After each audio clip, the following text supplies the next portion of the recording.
वंदनीय गुरुजन वर्ग व माझ्या प्रिय मित्रांनो, मी आदर्श वाघमारे, जिल्हा परिषद शाळा शेरगाव इयत्ता पहिलीचा विद्यार्थी. मी माझी आई ह्या विषयावर भाषण देण्यासाठी उभा आहे. माता आपल्या लेकरांसाठी काय नाही करत. 9 महिने 9 दिवस आपल्या उदरात सांभाळते. मरण यातना सहन करून आपल्याला जन्म देते. तिच्या बोटाला धरून चालायला शिकवते. आपले पालन पोषण करते. तिच्या खुशीत मायेची उब देते. आपल्याला दूध रुपया अमृत पाजते. आपल्या लेकरांवर सुसंस्कार व्हावेत म्हणून ती सतत धडपडत असते. होय मित्रांनो, अशीच आहे माझी आई. माझ्या कुटुंबाला सगळ्यांना खूप मोठा आधार वाटतो माझ्या आईचा. आज म्हणलं स्वतःला जरा जाब विचारावा. आईसाठी आपण काय करतो आढावा घ्यावा. आपण पहाटे उठलोय आणि दुपारी असं कधी घडलंय? आपण जेवायच्या आधी आईचं ताट आपण कधी वाढलंय? बरं, तुम्ही घरी येताना विनाकारण आईसाठी काय आणता? बरं, तुम्ही सांगा, तुमच्या स्वतःच्या आईचा फेवरेट कराल कोणता? देवा आईला हवं ते मिळू दे अशी प्रार्थना कधी केली? पहिलं काय शेवटची कधी ऑनलाईन आले आहे?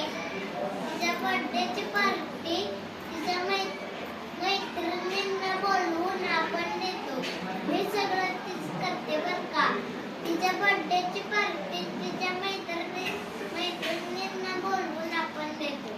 तिने केलेला पसारा आपण कधी आवडतो? बरं, तरी बाळाला कोणी बोललं ना की तिचं मन येतं भरून. आपण मात्र बोलताना विनाकारण शिव्यावरून लक्षात ठेवून ती बाळासाठी सतत हात पसरते. देवा पुढे कधी नशिबा पुढे कधी देव पुढे लक्षात ठेवून ती बाळासाठी सतत हात पसरते. फक्त स्वतःची मात्र दुपारची बीपीची गोळी विसरते.